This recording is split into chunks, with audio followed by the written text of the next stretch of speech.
Shabja, që shikoni, është shtëpia e Allahut lartësuar. Është ndërtuar për një qëllim të vetëm, për ta adhuruar Allahun e lartësuar një të vetëm. Pra shabja na kujton njësimin e Zotit gjithësisë.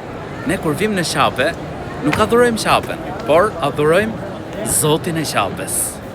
Kjo Qabe që shikoni nuk është vetëm një ndërtesë. Ajo është simboli fjalës më të madhe në ekzistencë. La ilaha illallah, nuk ka të adhuruar me të drejtë përveç Allahut.